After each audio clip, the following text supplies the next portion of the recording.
Bismillahirrahmanirrahim. Assalamualaikum warahmatullahi wabarakatuh. Yang terhormat Bapak Saiful selaku dosen pengampu mata kuliah Bank dan Lembaga Keuangan. Kami dari kelompok 4 akan membahas tentang Bank BCA. Perkenalkan, nama saya Nur Faridatul Karimah. Di sini saya selaku pemateri pertama. Saya akan membahas tentang profil dan standar layanan Bank BCA. Bank Sentral Asia atau yang biasa kita sebut dengan Bank BCA merupakan perusahaan yang bergerak di sektor perbankan. Dan Bank BCA itu merupakan bank swasta yang terbesar di Indonesia. Bank BCA didirikan pada tanggal 21 Februari 1957 oleh Suharno Munir dan memiliki kantor pusat di Menara BCA, Grand Indonesia di Jalan MH Tamrin nomor 1 Jakarta. Bank BCA mengembangkan produk dan layanannya dan memiliki teknik informasi. Bank BCA juga menggunakan online system untuk jaringan kantor cabangnya. Pada tahun 90-an, Bank BCA mengeluarkan alternatif, yaitu mengeluarkan ATM atau anjungan tarik mandiri. Memang pada masa itu ATM memang pertama kali dikembangkan oleh Bank BCA. Pada tahun 1991, Bank BCA menetapkan 50 unit ATM di kota Jakarta yang bertujuan untuk memudahkan nasabah. Dan Bank BCA juga bekerja sama dengan beberapa institut terkemuka. Salah satunya adalah PT Telkomsel dan Citibank. Hingga kini, BCA mencoba untuk melakukan yang terbaik untuk para nasabahnya. Dan layanan yang diberikan oleh Bank BCA antara lain adalah layanan 24 jam Bank BCA. Sebagai salah satu bank swasta terbesar di Indonesia, tentu Bank BCA ingin memberikan yang terbaik untuk para nasabahnya. Salah satunya adalah menyediakan customer service yang melayani nasabahnya secara 24 jam, sehingga nasabahnya bisa menanyakan tanpa menunggu lama untuk mendapatkan jawabannya. Dengan disediakannya customer service, para nasabah bisa memberikan kritik jika ada masalah terhadap Bank BCA yang akan menjadi pembahasan untuk di kemudian hari untuk meningkatkan kinerja Bank BCA. Dan Bank BCA juga menyediakan call center yang bisa dihubungi dengan nomor 1500888. Dan Bank BCA juga memiliki website email. Jika para nasabah memiliki keluhan, bisa menghubungi alamat hellobca@bca.co.id. Dan Bank BCA memiliki berbagai sosial media, salah satunya Facebook, Instagram, Line, YouTube. Dan Bank BCA memiliki cabang BCA sehingga memudahkan para nasabah untuk melakukan transaksi. Karena Bank BCA hampir terdapat di seluruh pelosok Indonesia. Dan Bank BCA juga memiliki website email yaitu www.bca.co.id. Sekian materi dari saya. Kurang lebih saya mohon maaf. Assalamualaikum warahmatullahi wabarakatuh. Assalamualaikum warahmatullahi wabarakatuh. Saya Lianti Astri akan menjelaskan tentang struktur organisasi dan manajemen sumber daya manusia. Yang pertama yaitu struktur organisasi BCA. Organisasi merupakan wadah alat bagi perusahaan untuk mencapai suatu tujuan yang telah ditetapkan. Sebagai alat pencapai tujuan, Organisasi haruslah disusun dengan tepat sehingga dapat memberikan keuntungan bagi perusahaan sesuai dengan tujuan yang ingin dicapai. Dari struktur organisasi ini dapat diketahui personil-personil yang terlibat dalam kegiatan perusahaan, yaitu dengan yang pertama itu ada branch manager yang bertanggung jawab atas kemajuan perusahaan, bertanggung jawab kepada pemimpin pusat, mempunyai wewenang tertinggi dalam pengambilan keputusan, mengkoordinasi dan mengawasi pelaksanaan pekerjaan masing-masing bagian yang ada dalam perusahaan.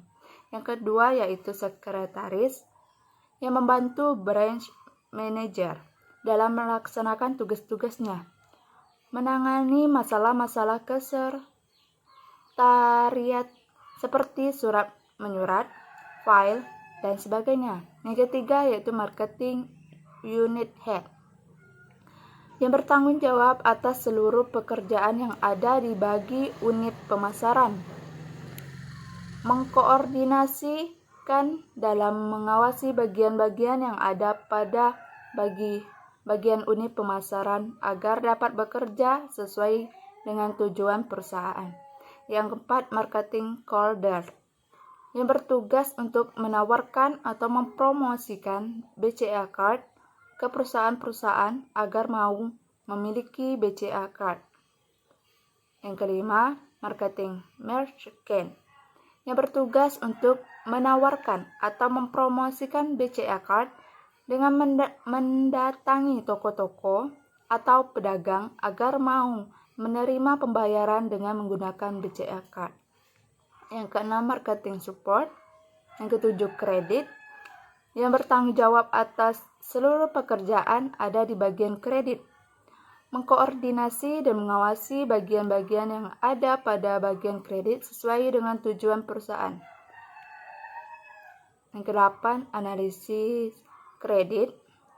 Yang kesembilan, pengawasan kredit.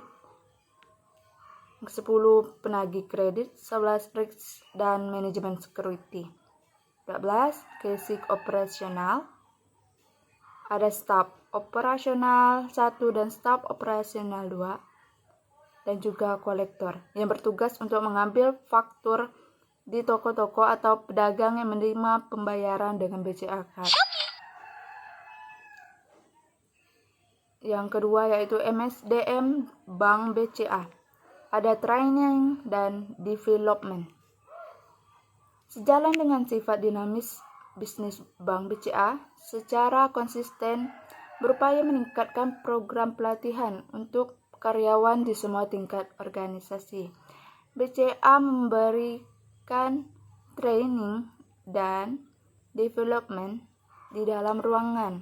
Selain itu, BCA juga mengembangkan program e-learning melalui model e-learning.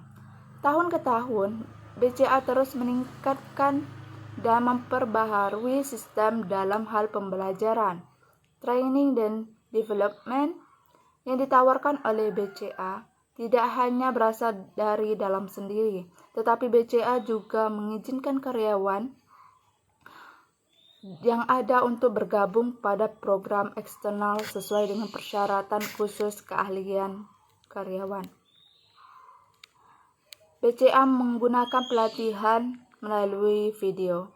Seiring berjalannya waktu, BCA semakin melihat kebutuhan pelatihan sehingga membuat Learning Institute.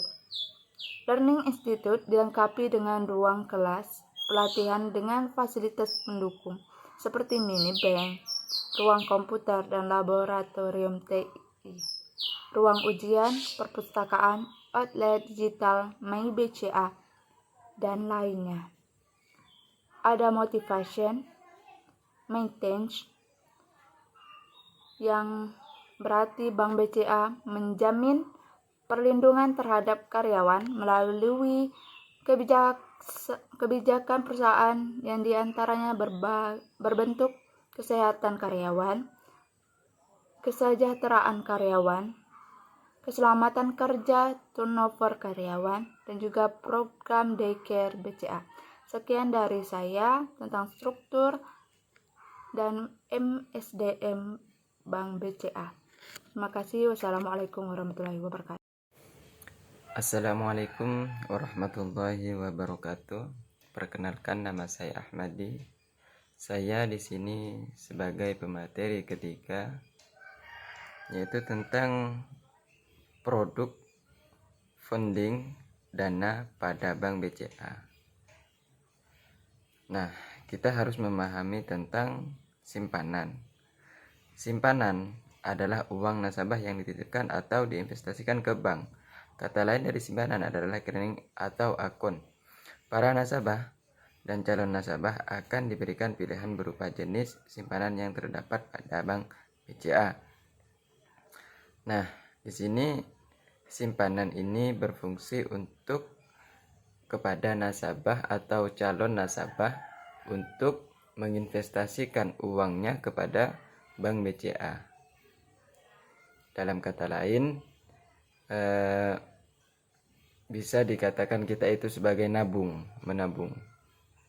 Nah, tahapan BCA merupakan produk tabungan BCA yang diciptakan untuk kenyamanan hidup Anda dengan dilengkapi paspor BCA yang bisa difungsikan sebagai kartu ATM, debit, dan tunai. Tahapan BCA yang mempermudah setiap transaksi perbankan Anda, mulai dari menarik, menyetor, dan mentransfer dana, membayar berbagai tagihan kartu kredit seperti listrik, telepon, koran, dan lain-lain, hingga sebagai alat pembayaran barang serta jasa. Paspor BCA memiliki 3 pilihan kartu yang disesuaikan. Jadi paspor BCA ini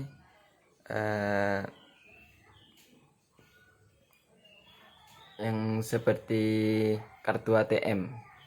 Nah, kartu ATM ini berfungsi untuk menarik uang yang tadi kita simpan ke bank BCA tadi, kita bisa melakukan penarikan di kartu ATM tadi. Nah, di kartu ATM tadi.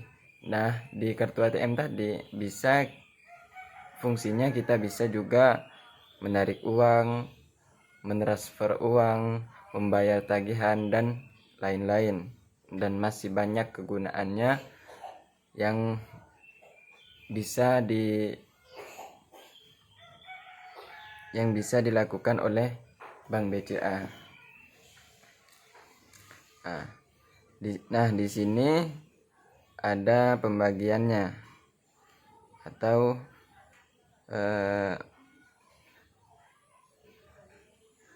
paspor BCA Blue. Yang pertama,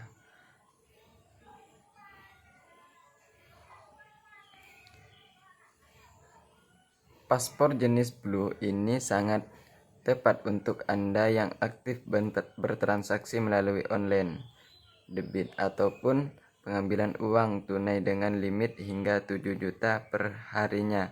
Sedangkan transfer melalui mesin ATM jenis Blue bisa dilakukan hingga 25 juta.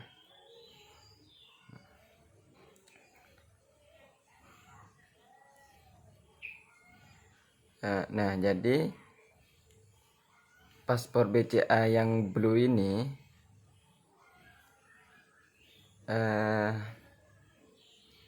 dia berjenis online.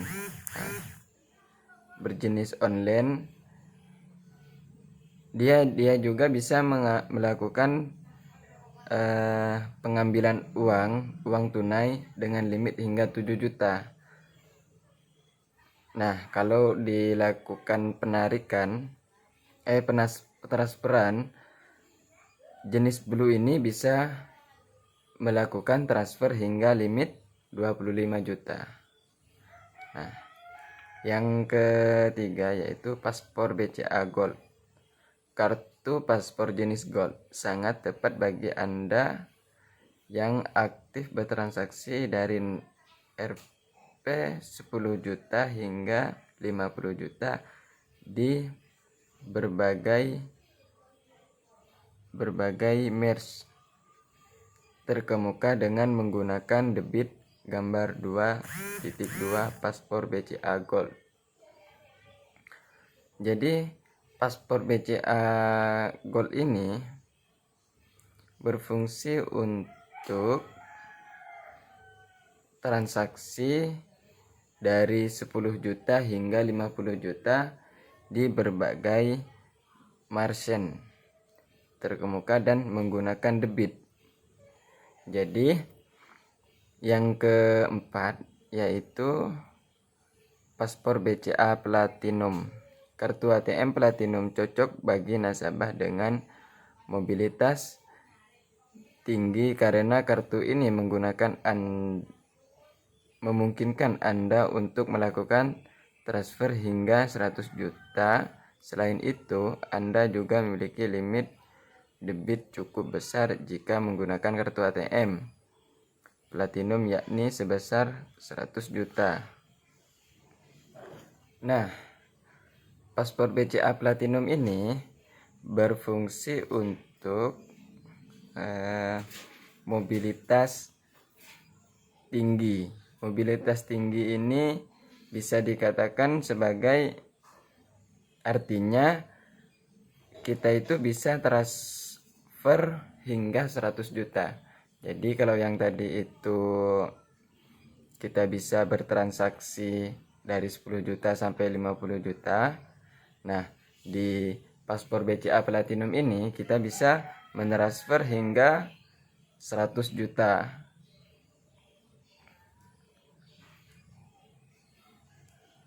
Nah, yang selanjutnya tahapan ekspresi. Tahapan ekspresi limit.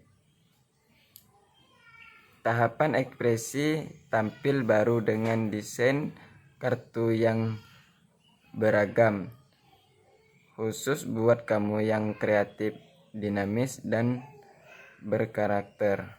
Kamu bisa memiliki lebih dari 50 desain kartu untuk ekspresi diri yang unik dan berbeda. Komunitas tahapan ekspresi diwadahi dalam sebuah forum online. Nah, di tahapan ekspresi ini kita bisa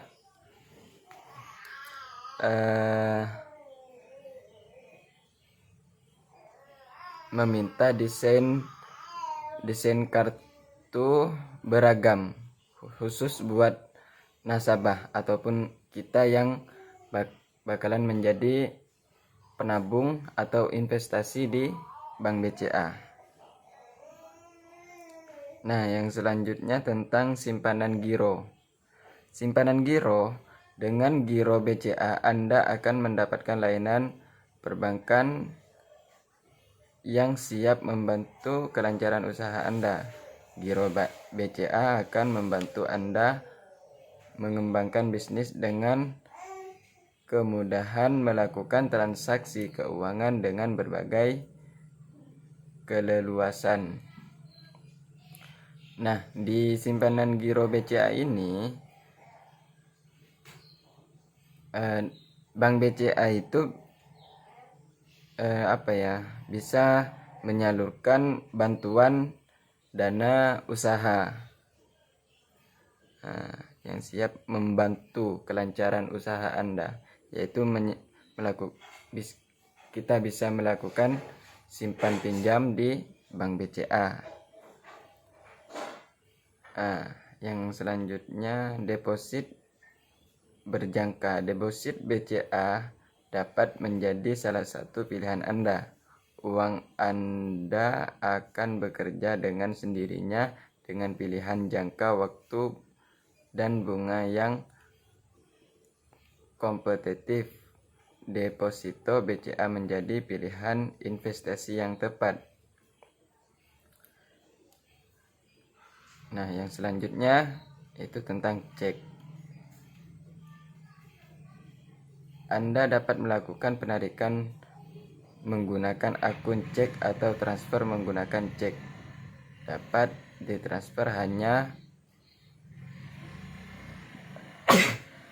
Alhamdulillah dapat ditransfer, hanya diperiksa dapat dibersihkan, dimasukkan dan ditransfer, dapat ditarik atau diuangkan di cabang BCA khusus cek. Nah, di bagian cek ini fungsinya kita bisa mentransfer uang melalui cek. Nah, yang selanjutnya dapat dibersihkan, dimasukkan dan ditransfer. Jadi di cek ini yang berbentuk kertas itu kita bisa melakukan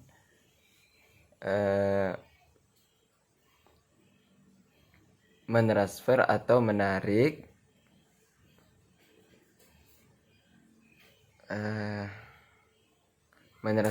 dinarik atau dibersihkan dalam cek tersebut. Nah, yang dapat ditarik itu nanti melalui bank BCA cabang terdekat. Baik, hanya ini yang bisa saya sampaikan, kurang dan lebihnya mohon maaf. Akhiran, assalamualaikum warahmatullahi wabarakatuh. Baik, di sini saya sebagai pemateri keempat, saya akan menjelaskan tentang produk lending kredit pada Bank BCA. BCA personal loan adalah pinjaman tanpa penggunaan yang dapat dipergunakan untuk berbagai kebutuhan pelanggan, di mana pembayarannya dapat diangsur per bulan dengan jumlah yang disesuaikan dengan kebutuhan dan kemampuan bayar pelanggan. Anda bisa menggunakan kredit pribadi BCA personal loan untuk keperluan pendidikan, kesehatan, liburan, keperluan rumah tangga, pernikahan, dan renovasi. Kredit investasi BCA adalah produk yang kami gunakan untuk memenuhi kebutuhan Anda atau mengembangkan diri Anda, para nasabah BCA. A. Pinjaman untuk membiayai pembelian barang modal. B. Tambahan modal kerja dalam rangka peremajaan, pelunasan, peningkatan kapasitas usaha. Dan C. Pendirian unit usaha baru. Sekian yang dapat saya sampaikan. Mohon maaf apabila ada kekurangan. Lanjut pemateri berikutnya. Assalamualaikum warahmatullahi wabarakatuh. Perkenalkan, nama saya Sundari. Saya di sini pemateri terakhir akan menjelaskan tentang jasa-jasa Bank BCA. Baiklah, jasa-jasa Bank BCA. Payment Point adalah salah satu jasa perbankan Bank BCA untuk melayani masyarakat yang akan melakukan pembayaran yang relatif rutin dan nilainya relatif kecil. Contohnya seperti pembayaran rekening listrik, telepon, dan air. Payment point disebut juga rekening titipan dan diartikan sebagai rekening bersyarat. Sifatnya tidak mengikat bank untuk melakukan kewajiban kepada individu atau lembaga tertentu yang memberi amanat. Safe Deposit Box atau biasa disebut SPD adalah jasa yang diberikan oleh Bank BCA untuk penyimpanan barang-barang berharga atau benda-benda berharga. Contohnya seperti perhiasan, surat-surat berharga. Keamanan barang-barang berharga tersebut akan terjamin oleh perbankan karena untuk membuka setiap kotak penyimpanan diperlukan 2 kunci, yaitu kunci 1 dipegang oleh bank, kunci kunci 2 dipegang oleh penitip barang atau pihak penyewa untuk membuka kotak penyimpanan tersebut. Tidak semua karyawan bank dapat melakukannya, akan tetapi hanya orang-orang tertentu saja yang telah ditunjuk oleh pihak bank. SDB merupakan transaksi jasa perbankan yang memberikan pendapatan bagi bank di mana besar kecilnya pendapatan tergantung pada lamanya sewa dan lain-lain. Baiklah, sekian yang bisa saya sampaikan. Kurang lebihnya mohon maaf. Wabillahi taufiq wal hidayah. Wassalamualaikum warahmatullahi wabarakatuh.